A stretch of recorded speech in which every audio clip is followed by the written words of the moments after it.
രാഹുൽ ഗാന്ധിയെ അയോഗ്യനാക്കിയ കേന്ദ്ര സർക്കാർ നടപടിക്കെതിരെ നാദാപുരത്ത് ശക്തമായ പ്രതിഷേധം. മുസ്ലിം യൂത്ത് ലീഗ് സംഘടിപ്പിച്ച പ്രതിഷേധ റാലിയിൽ ആയിരക്കണക്കിന് ആളുകളാണ് ഒഴുകിയെത്തിയത്.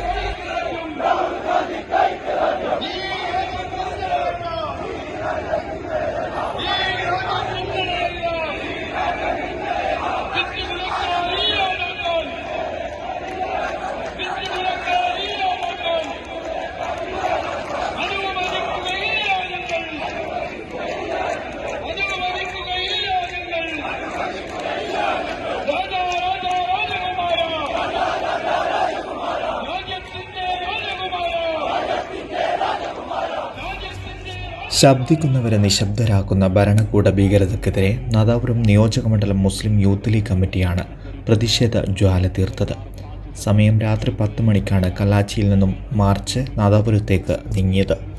കത്തിയേരിയുന്ന പന്തങ്ങളുയർത്തി പ്രവർത്തകർ രാഹുൽ ഗാന്ധിക്ക് ഐക്യദാർഢ്യം നേർന്നു. കന്യാകുമാരി മുതൽ കാശ്മീർ താഴ്വര വരെ ഇന്ത്യയുടെ വീണ്ടെടുപ്പിന് ജനങ്ങൾക്കൊപ്പം കാൽനടയായി സഞ്ചരിച്ച രാഹുൽ ഗാന്ധിയെ ഇന്ത്യൻ പാർലമെൻറ്റിൽ നിന്നും അയോഗ്യനാക്കിയ കേന്ദ്ര സർക്കാർ നിലപാടിനെതിരെ നാടെങ്ങും പ്രതിഷേധം അലയടിക്കുമ്പോൾ നാദാപുരത്തെ പ്രതിഷേധ മാർച്ചും ജനപങ്കാളിത്തം കൊണ്ട് ശ്രദ്ധേയമായി.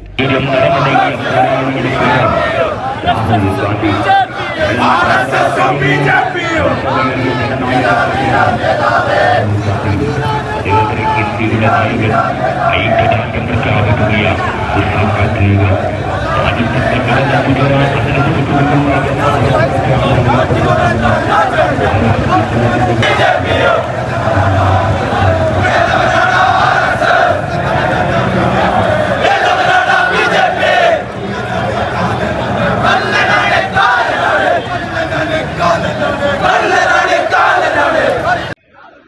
മുസ്ലിം ലീഗ് ദേശീയ അസിസ്റ്റന്റ് സെക്രട്ടറി CK സുബൈർ ഉദ്ഘാടനം ചെയ്തു. KM ഹംസ അധ്യക്ഷത വഹിച്ചു. ജനറൽ സെക്രട്ടറി ഹാരിസ് സ്വാഗതം പറഞ്ഞു.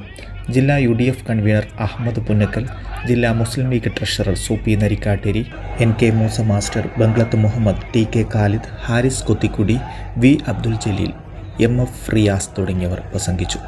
News desk Media vision.